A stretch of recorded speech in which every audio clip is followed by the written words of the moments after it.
their forced arrangement. "I'm ready. Tonight," Celeste whispered, her cheeks burning red as she looked up at the man who was now her husband.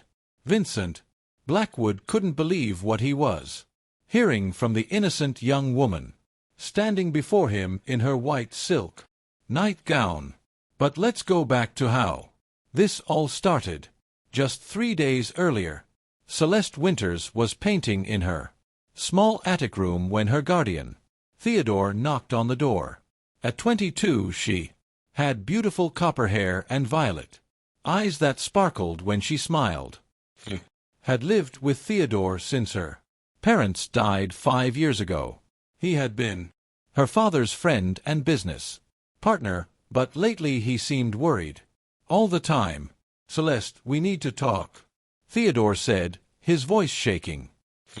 Put down her paintbrush and turned around. Something was very wrong. Theodore never looked this scared. "What is it?" she asked softly. Theodore sat on her bed and put his head in his hands. "I've made a terrible mistake, child. Owe money to some very dangerous people. More money than I can ever pay back." Celeste felt her heart drop. "How much money?" $2 million, he whispered. Gasped. That was more money than she could ever imagine. "But surely we can figure something out. I can work more hours at the art gallery, or maybe sell some of my paintings." Theodore shook his head sadly. "There's only one way out of this mess. A man has offered to help us, but he wants something in return." "What does he want?" Theodore couldn't look at her. "He wants to marry you." The words hit Celeste like ice water. "Marry me? But I don't even know him. His name is Vincent Blackwood. He owns the biggest hotel chain in the country. He's very wealthy and very powerful." Celeste stood up, her legs feeling weak. "I don't understand. Why would he want to marry me? He doesn't even know me. He saw your photo at a charity event last month. He asked about you, and when he learned about our situation, he made an offer. He'll pay all my debts and give you a comfortable life. But I don't want to marry a stranger," Celeste cried. Theodore grabbed her hands. "Celeste, if we don't do this, those men will kill me. And then what will happen to you? You have no one else in this world." Tears rolled down her face. She knew he was right. She had no family, no money, nowhere else to go. "How old is he?" 43. "He's old enough to be my father. He's a good man, Celeste. He promised he would take care of you." That night, Celeste couldn't sleep. She kept thinking about this Vincent Blackwood. What kind of man buys a wife? Was he ugly, mean? Would he hurt her? She had never even kissed a boy, let alone been with a man. The thought of being married to someone she didn't know terrified her. 2 days later, she was standing in the most beautiful wedding dress she had ever seen. It was made of silk and lace with tiny pearls sewn into the fabric. It fit her perfectly, as if it had been made just for her body. "You look like a princess," the dress shop owner said, with a smile. But Celeste didn't feel like a princess. She felt like a lamb being led to slaughter. The wedding was at a small church downtown. Vincent had arranged everything. When the doors opened and she saw him waiting at the altar, she almost fainted. Vincent Blackwood was not what she had expected at all. He was tall and handsome, with dark hair that had silver streaks at the sides. His eyes were a warm brown color, and when he saw her walking down the aisle, his face lit up with the most genuine smile she had ever seen. He was wearing a perfectly tailored black suit that made him look like a movie star. But it was his eyes that surprised her the most. They weren't cold or cruel. like she had imagined. They were kind and gentle and maybe a little nervous, too. When she reached the altar, Theodore placed her hand in Vincent's. Vincent's hand was warm and strong, and he held hers gently, like she was something precious that might break. "Hello, Celeste," he said quietly so only she could hear. "You look absolutely beautiful." His voice was deep and smooth, with just a hint of an accent she couldn't place. "Thank you," she whispered back. The ceremony passed in a blur. Vincent's answers to the priest were clear and confident, but Celeste noticed that his hand was slightly shaking when he put the ring on her finger. The ring was stunning, a simple gold band with a perfect diamond that caught the light and sparkled like stars. When it was time for their first kiss as husband and wife, Vincent surprised her completely. Instead of kissing her lips like she expected, he gently kissed her forehead. It was sweet and respectful, and it made her feel safe instead of scared. At the reception, Vincent stayed close to her side. When people talked to her, he made sure she felt included in the conversation. When she looked overwhelmed by all the strangers, he would smoothly change the subject or lead her somewhere quieter. "Are you okay?" he asked during their first dance. His hand was on her waist, but he kept a respectful distance between their bodies. "I think so," she said, looking up into his brown eyes. "This is all very different from what I expected." "What did you expect?" She blushed. "Someone cold and mean. Someone who would treat me badly." Vincent's expression grew serious. "Celeste, I want you to understand something very important. Will never hurt you. Not ever. You have my word on that. But why did you choose me? You could marry anyone you wanted." Vincent was quiet for a moment as they swayed to the music. "Because when I saw your photograph, I saw something special. You have kind eyes, and kindness is rare in my world." After the reception, they drove to Vincent's penthouse apartment in his expensive car. Celeste pressed her face to the window, amazed by how high up they were going. She had never been in a building this tall before. "This is your home now," Vincent said as they entered the apartment. Celeste gasped. The apartment was like something from a fairy tale. Huge windows showed the entire city, spread out below them like a blanket of lights. The furniture was elegant and expensive, but it also felt warm and comfortable. "I've prepared a room for you," Vincent said, leading her down a hallway. "I thought you might like your own space, at least for now." The bedroom was perfect. It had a big, comfortable bed, a reading chair by the window, and even a small area where she could paint. Fresh flowers were arranged in vases around the room. "You did all this for me?" she asked. "I wanted you to feel welcome here. This is your home now. Celeste, I want you to be happy." He turned to look at him. This man who was now her husband. "Vincent, can I ask you something? Anything? Why aren't you married already? You're handsome and rich and kind. Surely women must have wanted to marry you." Vincent leaned against the doorway. "The women I've met were usually more interested in my money than in me. I could never tell if they truly cared about Vincent the person or just Vincent the bank account. And you think I'm different because I was forced to marry you. I think you're different because you have no choice but to see the real me.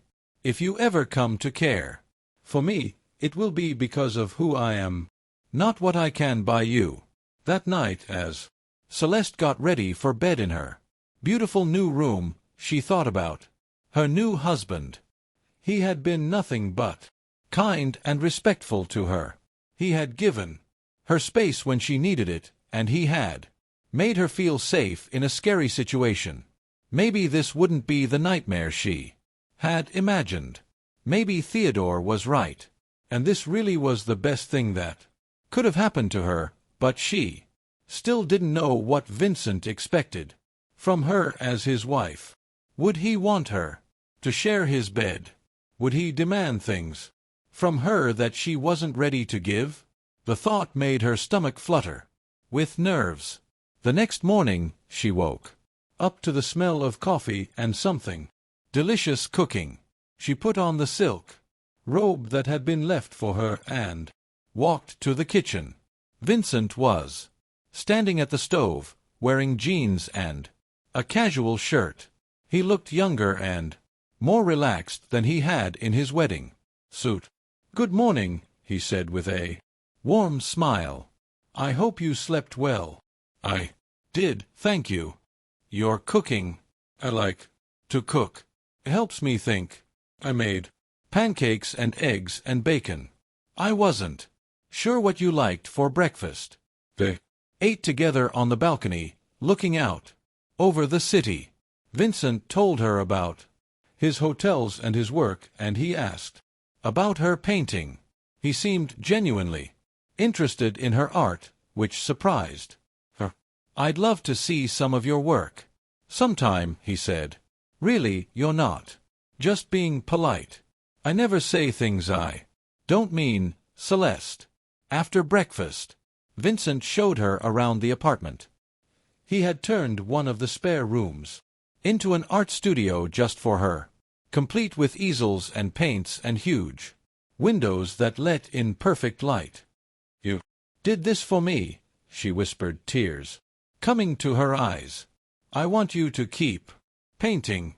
You shouldn't have to give up the things that make you happy." That afternoon, Vincent had to go to work, and Celeste spent time exploring her new home. She found family photos of Vincent with his parents, who had died when he was young. She saw pictures of him at charity events, helping build houses for poor families. This wasn't the cold, cruel man she had feared.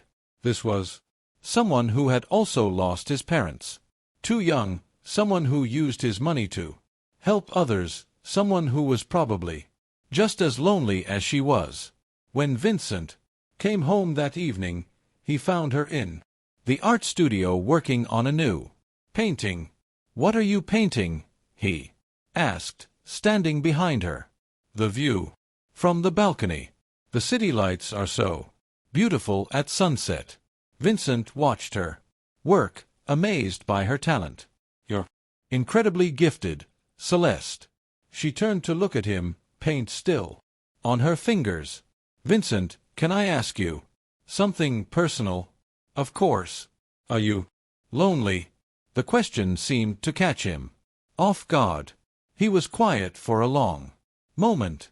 "Yes," he said finally.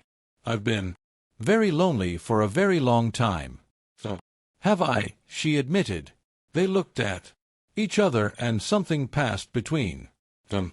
An understanding, maybe a recognition that they were both alone in the world, and maybe they didn't have to be anymore. "Would you like to have dinner together?" Vincent asked. "I could cook, or we could order something." "I'd like that very much." They spent the evening talking and laughing over dinner. Vincent told her funny stories about running his hotels, and Celeste shared memories of her parents and her dreams of becoming a real artist. Someday, when it was time for bed, they stood awkwardly in the hallway between their rooms. "Thank you for today," Celeste said. "For the studio, for being so kind to me." "Thank you for giving me a chance," Vincent replied. "For not hating me for this situation we're both in." "I don't hate you," she said softly. "I was scared of you, but I don't hate you. And now, are you still scared?" Celeste thought about it a little. but not of you hurting me. Believe you when you say you won't do that. Then what are you scared of? Looked up into his warm brown eyes. Scared of what you might expect from me. As your wife. Vincent stepped closer, but not close enough to make her uncomfortable. Celeste, I will never expect anything from you that you're not ready to give. If we ever become more than just two people sharing an apartment, it will be because we both want it, 'cause we choose it. And if I'm never ready, then we'll be friends. Good friends who take care of each other. There are worse ways to live. That night, as Celeste lay in her bed, she thought about Vincent's words. He was giving her time and space to figure out her feelings. He was treating her like a person, not like property he had bought. For the first time since Theodore had told her about the marriage, she felt a tiny spark of hope. Maybe this could work. Maybe they could find happiness together. But she had no idea that Vincent was lying awake in his room, too, thinking about her. Thinking about how beautiful she looked when she smiled. Thinking about how her eyes lit up when she talked about painting. Thinking about how much he already cared for this young woman who had been forced into his life.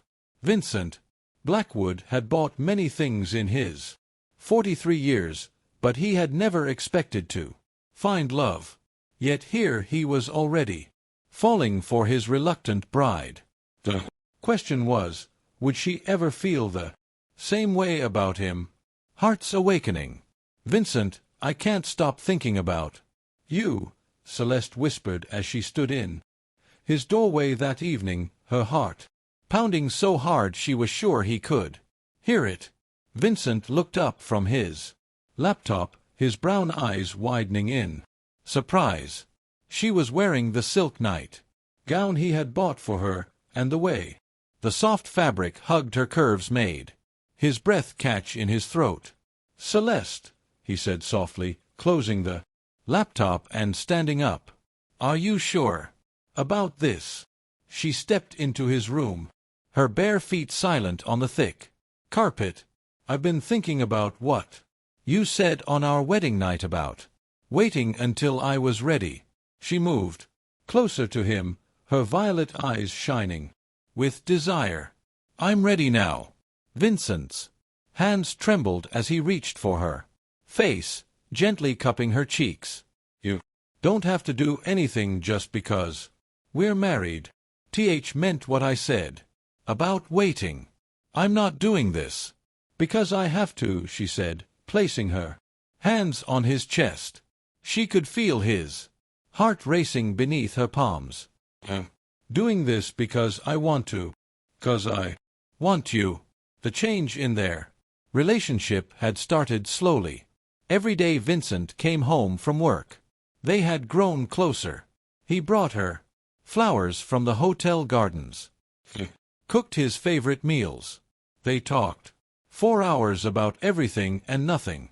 But it was the little moments that had stolen her heart. The way he kissed her forehead every morning before leaving for work. How he remembered she liked her coffee with extra cream. The way his eyes lit up when she showed him her paintings. When did you know? Vincent asked, his thumb tracing her bottom lip. Know what? That you had feelings for me? Celeste smiled, thinking back to the moment everything changed. Last week, when you came home early and found me crying in the studio. She had been painting a portrait of her parents when the grief hit her like a wave. Vincent had found her sobbing in front of the easel, and without saying a word, he had pulled her into his arms and held her while she cried. You didn't try to fix it or tell me to stop crying, she continued. You just held me and let me feel what I needed to feel. That's when I knew you truly cared about me. I more than care about you, Celeste, Vincent said, his voice rough with emotion. Love you, her breath caught. Those were the words she had hoped to hear but never dared to expect. I love you too, Vincent. I know it seems impossible, after such a short time, but I do. Vincent kissed her then, soft and gentle. At first, then deeper as she responded to him. Her arms wound around his neck, and she pressed her body against his, feeling the evidence of his desire for her.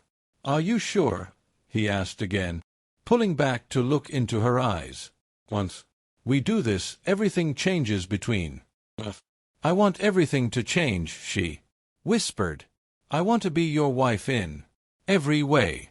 Vincent lifted her in his arms and carried her to his bed. The huge windows showed the city lights twinkling below them, but Celeste only had eyes for her husband. He set her down gently beside the bed and looked at her with such tenderness that it took her breath away. You're so beautiful, he said, his hands sliding the straps of her night-gown off her shoulders. So perfect. The silk pulled at her feet, and for a moment Celeste felt shy.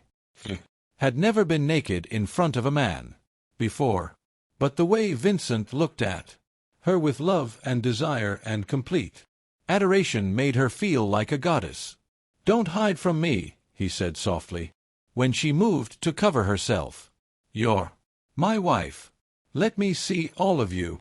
His own clothes joined hers on the floor, and Celeste gasped at the sight of him.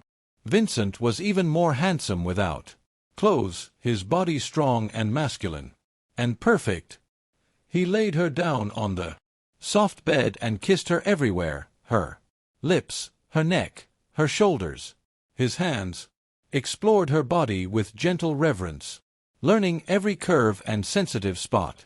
Vincent, she breathed as his lips found the sensitive spot where her neck met her shoulder. I've never done this before. I know, sweetheart. I'll be gentle. We'll go slow. He took his time, preparing her body for his, using his hands and mouth to bring her pleasure she had never imagined possible. When she was ready, he positioned himself above her and looked into her eyes. But I love you, Celeste, he said as he slowly joined their bodies together. There was a moment of discomfort, but it passed quickly as Vincent held still, letting her adjust to him. When she nodded that she was ready, he began to move, setting a slow, gentle rhythm that gradually built the fire between them. Oh, Celeste gasped as new sensations flooded through her body. Vincent, this feels amazing. You feel amazing, he groaned, fighting to maintain control. So tight, so perfect. They moved together as if they had been lovers for years instead of minutes. Vincent whispered sweet words in her ear, telling her how much he loved her, how beautiful she was, how good she felt around him. When the pleasure became too much to bear, Celeste cried out Vincent's name as her body exploded with sensations she had never felt before. Vincent followed her over the edge, calling her name as he found his own release. Afterward, they lay tangled together, their bodies slick with sweat, and their hearts racing. Vincent pulled a blanket over them and held Celeste close to his chest. How do you feel? He asked, pressing a kiss to the top of her head. Different, she said, honestly. But good different. Like I finally understand what I was missing. Are you happy? She lifted her head to look at him, her violet eyes shining with love and satisfaction. I'm more than happy, Vincent. I'm complete. They made love twice more that night, each time better than the last, as Celeste grew more confident and bold. Vincent was a patient and generous lover, showing her pleasures she had never dreamed possible. The next morning, Celeste woke up in Vincent's arms, feeling like a new woman. She was no longer the scared girl who had been forced into marriage. She was a woman who had chosen love. "Good morning, Mrs. Blackwood," Vincent said with a smile, his voice still rough from sleep. "Good morning, Mr. Blackwood," she replied, stretching like a satisfied cat. "How did you sleep?" "Best sleep of my life," he said, pulling her closer for a kiss. "Having you in my bed, in my arms, is better than any dream I ever had." They spent the morning making love again, exploring each other's bodies in the bright daylight. Celeste marveled at how natural it felt to be with Vincent this way, how right it seemed. Later, as they shared breakfast in bed, Vincent made a confession that surprised her. "I have to tell you something," he said, feeding her a strawberry. "I didn't just agree to marry you because Theodore owed money to dangerous people." "What do you mean?" Vincent looked almost embarrassed. "Those men Theodore owed money to work for me. They're my collection agents for some business deals that went bad." Celeste sat up straight, her eyes wide. "You mean you could have just forgiven the debt? You didn't have to marry me." "I could have," he admitted, "but when I saw your picture, when Theodore told me about you, I couldn't get you out of my mind. I wanted to meet you to help you, but I also wanted you to be mine. So you orchestrated this whole thing. Gave Theodore a choice. I could forgive his debt and give him money to take care of you properly, or he could arrange for us to meet and see if something developed naturally between us. He chose the marriage option because he thought it would be better for you in the long run." Celeste was quiet for a long moment, processing this information. "Are you telling me that my guardian basically sold me to you?" "No," Vincent said firmly, taking her hands. "I'm telling you that I fell in love with a photograph and hoped that the real woman might learn to love me back. Everything that has happened between us has been real, Celeste. My feelings for you, the way I've treated you, the way we've grown to care for each other, none of that was fake." She studied his face, looking for any sign of deception. Instead, she saw only love and hope and a fear that she might reject him now that she knew the truth. "So, you're saying you went through all this trouble just to meet me?" she asked. "Yes, and you were willing to risk me hating you forever if I found out." "Yes, and you could have just taken what you wanted from me as your wife, but instead you waited until I was ready to give myself to you freely." "Yes," Celeste smiled slowly. "Then you're either the most romantic man in the world or completely crazy." "Probably both," Vincent admitted with a ruffled smile. "I love you, Vincent Blackwood," she said, kissing him deeply. "All of you, even the crazy parts that made you buy a wife just to try to win her heart." "Did I succeed," he asked, "in winning your heart?" "Completely and totally," she said.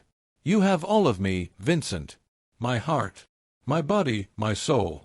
I'm yours for as long as you want me." "Forever then," he said, rolling her onto her back and kissing her neck. "Because I'm never letting you go." They spent the rest of the day in bed making love and talking about their future together. Vincent told her about his plans to expand his hotel chain internationally, and Celeste shared her dream of having her artwork displayed in galleries. "I want to support your art career," Vincent said as they lay tangled together in the afternoon sunlight. "Not because you're my wife, but because you're genuinely talented, and I want to help you with your hotels," Celeste said, tracing patterns on his chest. "Maybe I could design some artwork for the lobbies. I would love that. We could be true partners in everything." That evening, as they cooked dinner together, Celeste felt a happiness she had never experienced before. She had a husband who loved her, a beautiful home, and a future full of possibilities. "Vincent," she said as they sat down to eat, "I need to ask you something, anything. That first night, when you only kissed my forehead at our wedding, were you already planning to seduce me?" Vincent laughed. "Seduce you? Celeste, you're the one who came to my room in a silk nightgown and told me you were ready. If anyone did any seducing, it was you." "I did, didn't I?" she said with a satisfied smile. "I can't believe I was so bold. I can't believe I got so lucky," Vincent said, reaching across the table to take her hand. "To have a wife who is not only beautiful and talented but also brave enough to follow her heart." "Speaking of following hearts," Celeste said, standing up and moving to sit in Vincent's lap, "I have a confession to make." "What's that?" he asked, his arms automatically going around her waist. "I've been having very naughty dreams about you for weeks now, long before last night." Vincent's eyes darkened with desire. "What kind of dreams?" "The kind where you do delicious things to my body," she whispered in his ear. "The kind that made me wake up aching for your touch." "Show me," Vincent said, his voice rough with want. "Show me what I did in your dreams." Celeste stood up and began to unbutton her blouse, slowly, teasingly, watching as Vincent's breathing grew heavy. "In my dreams you couldn't keep your hands off me," she said, letting the silk fall to the floor. By the time they made it back to the bedroom, they were both desperate with need. Their love-making was passionate and wild, nothing like the gentle exploration of the night before. They were husband and wife now in every sense of the word, holding nothing back from each other. Later, as they lay exhausted in each other's arms, Vincent made a promise that would change their lives forever. "I want to give you everything, Celeste," he said, stroking her hair. "Not just money or jewels or pretty things, but experiences, adventures. I want to take you to Paris and show you the most romantic hotel in the world. I want to make love to you on a beach in Greece under the stars. Want to fill your life with so much love and joy that you never regret the day Theodore told you about our arrangement." "I already don't regret it," Celeste said, kissing his chest. "Marrying you was the best thing that ever happened to me. Even though you were forced into it, I wasn't forced to fall in love with you," she said, looking up into his brown eyes. "That was my choice, and I choose you, Vincent Blackwood, every day for the rest of my life." As they drifted off to sleep in each other's arms, both Celeste and Vincent knew that their love story was just beginning. What had started as an arrangement born of desperation had become a true love match that would last a lifetime. Their wedding night may have been innocent, but their marriage bed would be anything but. They had found in each other not just love, but passion, partnership, and the promise of a future filled with happiness. And if you enjoyed this passionate love story of how a virgin bride and a lonely billionaire found true love against all odds, please give this video a thumbs up. And also comment if you want part 2. Subscribe to our channel for more romantic stories that will make your heart race. Let us know in the comments what you thought about Vincent and Celeste's journey from strangers to soulmates. Did their story capture your heart the way it captured ours? Rate this story out of 10 and tell us what other romantic tales you'd like to hear next.